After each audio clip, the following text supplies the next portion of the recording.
Welcome to Galveston Unscripted. Hello and welcome to Galveston Unscripted.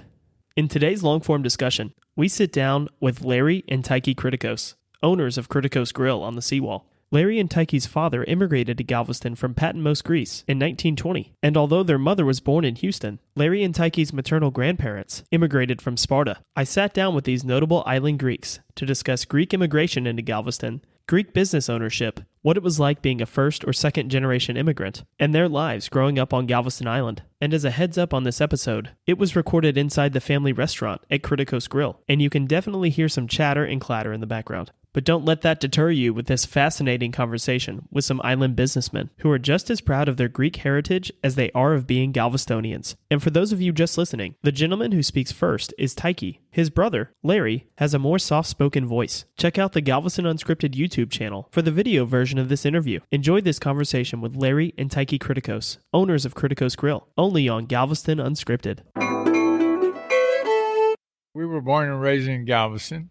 And obviously our dad was a restaurateur here, and we literally grew up in the restaurant and watched the changes and Galveston change also. So Larry and I and Callie were the three stooges of the restaurant. Our sister and the two brothers were always there. So where was your dad's restaurant? 17th and Boulevard. It was called the Seawall. I love it. That's great. That was it. So where were your parents born? Were they born here in Galveston? Dad was born in Patmos, Greece, and Mom's born in North Houston, but her mom and dad were from Sparta. Wow. That is amazing. Yes. Yeah, my brother and I had trouble speaking English as children, because our family spoke Greek to us at home. So it's a funny story. We couldn't speak very good English in the first grade, but Dad had money, so we passed on to the second grade. And in the second grade, the teacher said they still don't speak English. And he failed the second grade, and 3 years later, I failed the second grade. Oh, my gosh. And we learned how to speak English. And read. Oh, my God. That's great. But that's kind of a true story. It's funny, but it's true. Yeah. And in the meantime, we were going to Greek school once a week at the Greek church here. Had quite a large Greek community then, maybe 60, 70 families. And pretty prominent Greeks. Half of the nice restaurants on the beachfront were Greek-owned.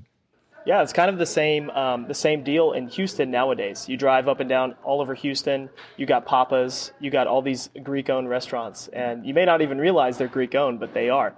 And those families have been here in Texas and Galveston, Houston area for a long time. And so that's kind of one thing I wanted to talk about today was the Greek immigration into Texas, late 1800s, early 1900s. I know that Greeks have been involved in Texas history, Galveston history for a long time. For instance, Jean Lafitte had one of his crew members, which was a notable Greek captain on one of his vessels, and then a lot of Greeks actually fought in the Texas Revolution. So so it's kind of an amazing thing, and that's what I wanted to dive into. So maybe we can talk about the late 1800s immigration. Do you guys know any about that? Sure. Our grandmother and grandfather on my mother's side migrated from Sparta, and they came into this country with a permit to be fur trappers. Yeah. In reality, they were coming here to find a new life. And they came into Canada first and then moved down to Houston. They had a child. They had several children, 9 children. But the boy, our Uncle Gus, was the first Greek born in the city of Houston. Oh, wow. Yeah. So now he technically wasn't. His cousin, who was a female lady, nice lady, was actually a few months earlier than him, but she didn't count because she was a woman. Yeah. That's wild. So the 14th Amendment, I mean the 19th Amendment didn't transpire at that time. Yeah, yeah, Hadn't been around. yeah. But and the same with that family. They all spoke Greek at home, and you didn't speak English at home, never. So it's interesting. Yeah. And our grandfather, a funny story, he had a meat market, meat wagon where he sold meat. And his friend who worked with him was a Jewish man who sold produce. And the Jewish man wanted to expand and build a market. And my grandfather, he invited my grandfather, our grandfather, and he said, no, he's happy doing the meat market. Well, that guy was Joe Weingarten's, Weingarten's real estate, Weingarten's grocery store. Yeah. That was a bad decision on Grandpa's part. Anyway, opportunity lost. Yeah. But they lived their lives, and all the kids became prominent people in society. Yeah. Love it. I love it. That's great. Yeah. But going from that, most of the Greeks' families had some relative that was in that family also, either by marriage or just from where they originated from. Yeah. The island of Patmos, where our family's from, is a small island, 2,000 people, but they would have a Greek picnic every year in Sylvan Beach, and there would be 1,000 people there from Houston who claimed to be from Patmos.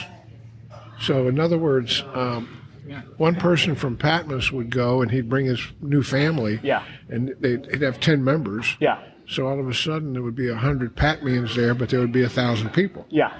And it was always fun and very kind of high-end immigrants.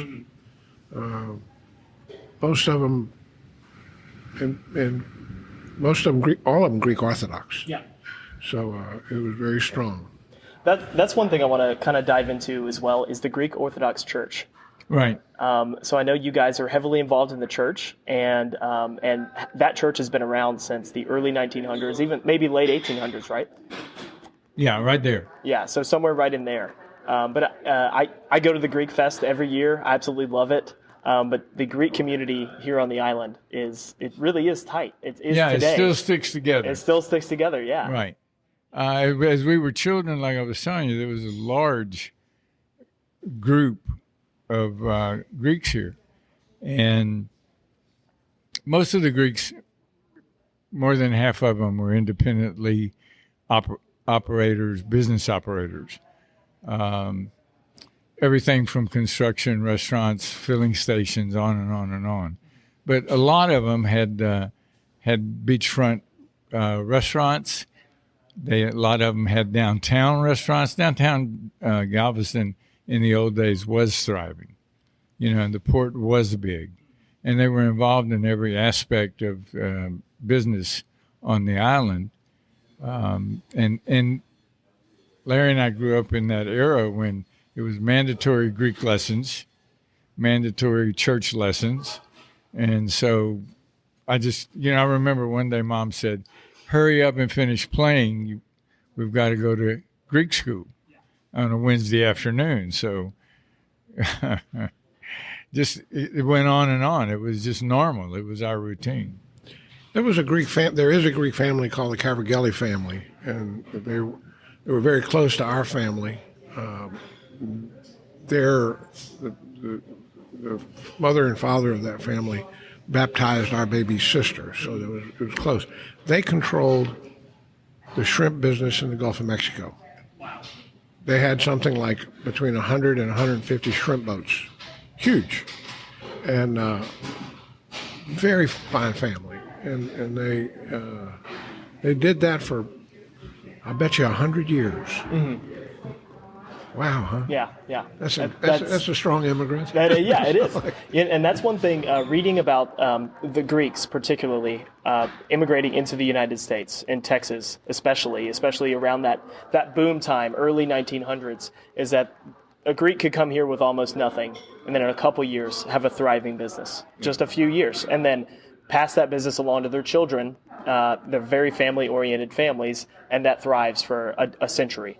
Right. You know, the catalyst to a lot of that migration was in Europe. The Ottoman Empire was controlling Greece for 400 years or so, and although Greece had its independence on paper, it was still heavily controlled by the Turks, by the Ottomans. And so one of the ways of getting away from that was migrating to the United States or Australia, but the United States primarily. And also, right after the Turks in 1914, the First World War broke out. And although it's not mentioned a lot, Greece was involved in that heavily. And anyway, so they fled. And our family came here. Our uncle, my father's brother, heard about Spindletop. Mm-hmm. And he said, that's a great place to go. And he was an adventurous type man. And he indeed came here. And when you were a male in the island of Patmos and you went to the school in the monastery, you studied theology, mythology, and languages. So our father spoke six languages? Yeah. And when they came to the United States, they immediately got a job with the railroad because they could communicate with all the employees. And then, yeah, and then our father, and fast forward to Second World War, he had a restaurant on the Seawall called the Seawall Cafe, Seawall Hotel. But every week, the hospital would come and get him and take him to be a translator for somebody that didn't speak English who was sick. And they would ask our dad, what is this? What's wrong with this guy? And he's got a stomach ache or whatever it was. It was very interesting. I remember that. That happened all the time. Mm-hmm. And it's like, hey, get over here. We gotta get this guy, figure out what's wrong with him. Just got off a ship. He doesn't speak English or any other language we speak. He spoke French, German, Spanish, Italian, probably Russian. We don't know that. But yeah. But at that time, there was a tremendous amount of Greek vessels on the waters, and that was one of their primary trades from Greece. So Dad still had family in Patmos that needed help, and he would do some ship channeling along with his restaurant and end up sending Lipton tea boxes full of clothes and different stuff right after the war to his family home, to Patmos. Did any of those family ever come over here? Oh, yeah. Yeah. Oh, yeah. Did your dad help them come to Galveston or come to the U.S.? Back before my time, but knowing him, I'm sure he did what he could. My brother and I went to several trips to Europe, and on several occasions, we heard of the exploits of our father. And one of the most amazing things he had done, he was in the ship supply business, ship chandlery. So he would service some ships that were neutral ships, and he would give the captains gold money to take to his family in Greece. And they actually delivered it to my family. Wow. And we found this out years after that happened. And they said, we asked them, why is this like this and why is it not like that? And they would say, because your father paid his way all through the war. And that paying the way was taking care of his mother, our grandmother, and his siblings that were, under that pressure of the Nazis. She had 3 sons in Houston, and they put it together the best they could to get her taken care of. In 1956, I think, a great earthquake happened in the island of Santorini, and it blew up. And it sent giant tsunamis, tidal waves, through the area. And it devastated those people. Plus, they had just gotten through a civil war. And Lipton Tea Company was in Galveston, and they had these wooden boxes, square boxes, that they would ship tea around. And they would cut a round hole in the top of the box, empty the tea out, and then they had all these tea boxes that were nothing to do with. Well, my dad got them, And I remember him going to every garage sale he could, and he'd give the lady $100 bill, which is huge money at that time. Mm-hmm. And he would buy everything they had. And he would put them in the tea boxes, close them up, send them on, and ship them back to Europe. Well, and Galveston was quite a port then. So we didn't have far to go. I remember going up ladders on the ships, and I'm going like, Dad, how do I get up there? And he says, you climb that ladder. I'm looking down. They did have nets. You know, at least they had nets. But you're going straight up the side of a ship. Yeah. Climbing that little gateway. boy. Yeah. Little boy. And that was back when you could just walk down to the port and go jump on the ships. No, and we play did. around. Yeah, yeah. You know, exactly Mm-hmm. that. Yeah. Oh, and even load stuff. Mm-hmm. I mean, it wasn't... Work as a stevedore, basically. Right. Oh, that's great. It was good. That is awesome.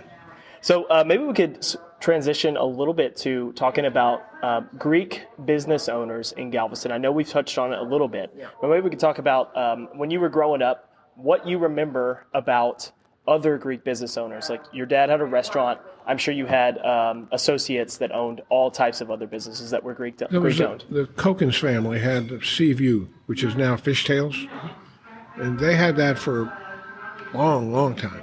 But, years. Our family. There was also the Golden Greek, or the Crystal Palace, which was our uncle's, my mother's sister's husband owned it, that turned into a giant restaurant. It was like 750 seats, and with private dining rooms. It was a first-class place.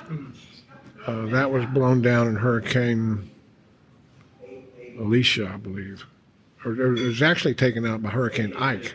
Oh, wow. Okay, the actual building? Yeah. The very end. Mm-hmm. There was also the smaller restaurants all over the island, one called the Midget that was pretty popular. The other one was the Peacock Cafe, which was owned by Greeks. There was some nightclubs, several nightclubs owned by Greeks, the Rickshaw Room, the Sea Breeze on 61st Street. What other ones do you remember? There were many. I mean, Galveston and Houston. Yep. Captain John's on West Gray was a Greek seafood house. There were Claiborne's Cafeteria is still in operation today. It's an amazing cafeteria in Houston. It's one of the premier cafeterias. And they're Patmian. They're from Dad's home island. And Patmos is the island where St. John wrote the Revelation. Put 1,000 people at Sylvan Beach partying. But Patmos is the island mentioned in the Bible where St. John wrote the Revelation. So it's got its own famous little parts to it, too. So it's pretty neat. In fact, we're going in June. Oh, that's going to be so much fun. You're going to have a great time. So what about illicit activities? Because I know there was a lot of mafia activity back in the day. Early 1900s, maybe even later. The Galveston salute, right? I don't know. Yeah. Oh yeah. Hold your hand over your eyes and don't look. Yeah, don't look. That's right. So don't ask, don't tell, don't say anything else. All right. I tell you what, in those days, we were real young. I remember our mother and father would go out every Friday night and go to the little establishments in Galveston. And they were dressed to the nines. To the T, yeah. So it wasn't, It wasn't a hideaway thing. I mean, they'd go to the Balinese and dance and maybe even gamble. We don't know. We were pretty small. But at that time, as it grew and changed, even when it was never legal, but even when the never legal gambling left, there were still operations going on in Galveston, Houston area. Galveston was the getaway for Houston. It was a short ride and nobody knew you in your mind, but everybody was coming down from Houston or Beaumont and partying down here, which they still do today, just different. Still the now same. they're beachgoers and At that time, they were party people. Yep, not as much gambling or Right, crazy right. illicit activity going Right. on. I remember in about 1960, our father took us all, and it was difficult to go take a vacation in the summertime having a restaurant in Galveston. But he took a break, and we drove to Miami, Florida for a Greek convention. And nationwide convention, there was big-time people there, a lot of people there. And we drove the coastline, Gulf coastline. And he would stop at his friends' Greek friends' businesses that were all over the coastline.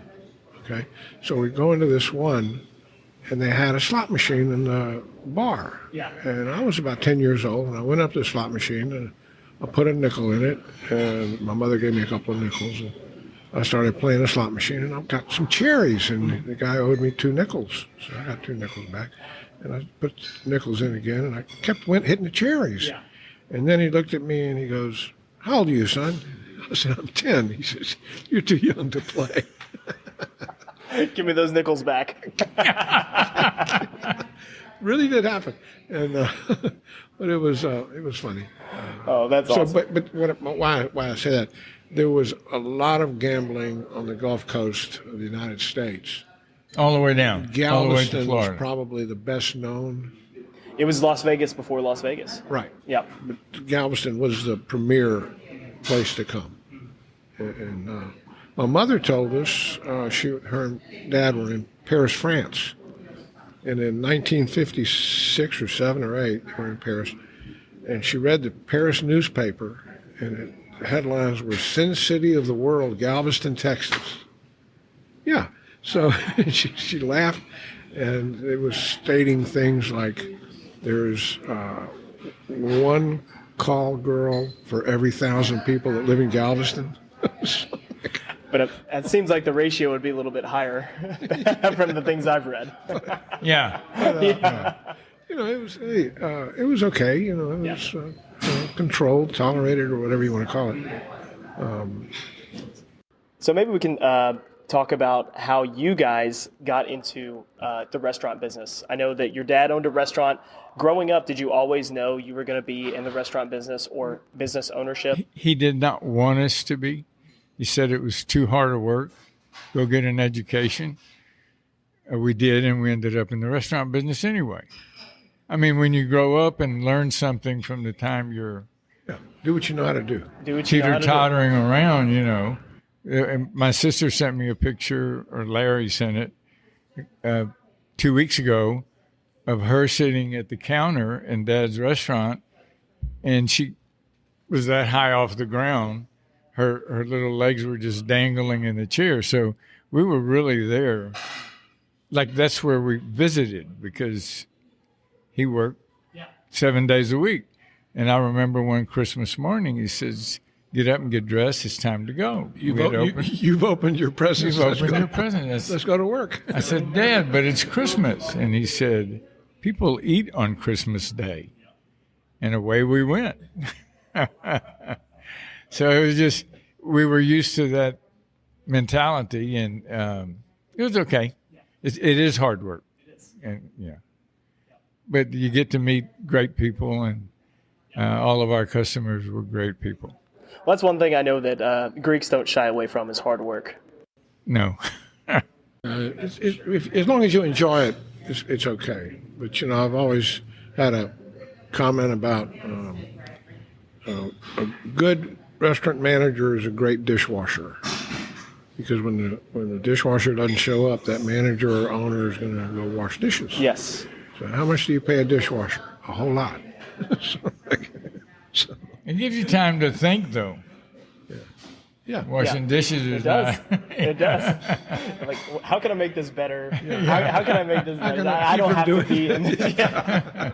Well, sometimes you got to fall in the pit to figure out how to climb out. That's what Right. what the dishwashing machine was all about. Yeah, exactly. Okay, so I know you guys knew a few prominent Galvestonians, prominent businessmen that are Greek that a lot of people didn't realize were Greek. For instance, George Mitchell. So I know you guys. He knew was him pretty well. absolutely great. He was a very dear friend. We had known him for years, and when we opened this little place, he was here at least twice a week with his entire family. And initially we'd walk up and say, "Can we get you anything? Is everything all right?" And he would say, just fine, you know. But after a while, it turned into conversations, and he'd come here all the time. End up here all the time. And along with the family. I mean, George was always around. What a wonderful man. I mean, for the island, he did tremendous things. One of the most amazing situations I've been in pretty much any time was when a main head doctor of men's oncology from MD Anderson would come in here every weekend, and he had a sailboat, and he was Greek American. So we were talking, conversing Greek, and real nice man. And all of a sudden, every Friday he would be in here, and every Sunday before he went back, but he would go sailing on his sailboat. And he started bringing in these two very attractive women with him. And I didn't say anything. I knew he was a married man. I didn't bother him. And after I hear them speaking in Greek together, and we started talking, this doctor said, "Yeah, they're oncologists from Athens, and they're here studying procedures that we do in MD Anderson." I said, "Well, that's wonderful." And he says, "Yeah, we're building an MD Anderson clinic in Athens, and we're getting donated the money by a man called George Mitchell. He must be a wonderful guy." And I said, "Yeah, he is. You want to meet him?" And he goes, "Wow, what do you mean?" He says, "I'm having dinner with him right over here." So he jumps up, and I take him over. I said, "Mr. Mitchell, this is Dr. Chris, and he wants to tell you thank you." And he sticks his hand, "Thank you for your generous donation." And Mr. Mitchell, all he did was stick his hand out, shake his hand, and said, "Anything you need, let me know." And he never told anybody that story. Wow. You're hearing it probably for the first time. And you know, That's amazing. And the old adage, He was. That's the kind of man he was. Don't tell your left hand what your right hand's doing. That's charity work, and that's what he was doing. Mm-hmm. $150 million. Wow. Something like that. Mm-hmm. That's the numbers I remember. Mm-hmm. Cool, huh? Beautiful. It's truly an amazing story, and for being Greek, being Galvestonian, being a Texan, and then just being that is really what he was the representative of all of those things. Truly, Sure. He really was. Yeah. Okay. Truly. So, any other? He could also be real funny. Yeah. He had his Cadillac stolen, and he drove up in a limousine from the hotels to the restaurant. I said, "Mr. Mitchell, why aren't you driving your car?" And he said, "Somebody stole it in Houston." And I said, "Wow." He said, "Your people will get you another one." He said, "I want one with a key. I don't want a push button." I said, "They'll find you one." And next week he comes out and he's got his car back. And I said, "Wow, you got your car back?" And he says, "Yeah, some guy stole my car."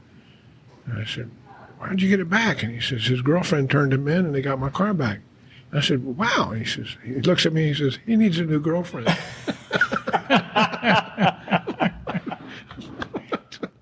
That is good. It was funny. That is good.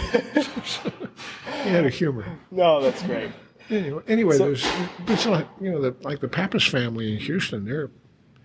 They started off years ago doing refrigeration for restaurants and building kitchens with a stainless steel fabrication company.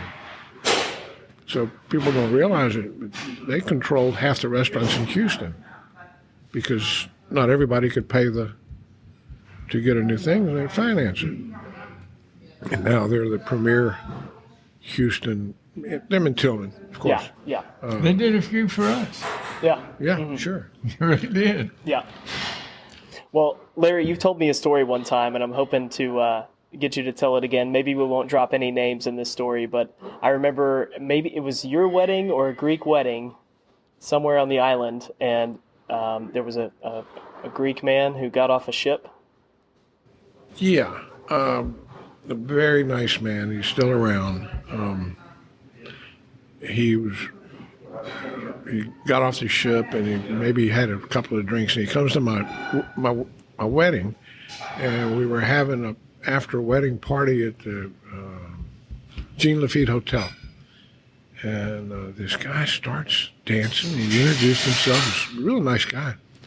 And then he grabs a table by his mouth and he picks it up and starts dancing with it in his mouth.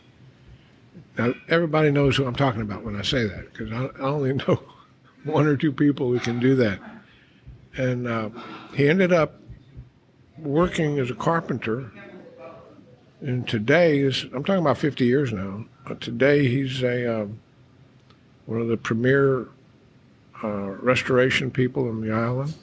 And he owns, between 50 and 100 houses on the island. Yeah. A real nice guy.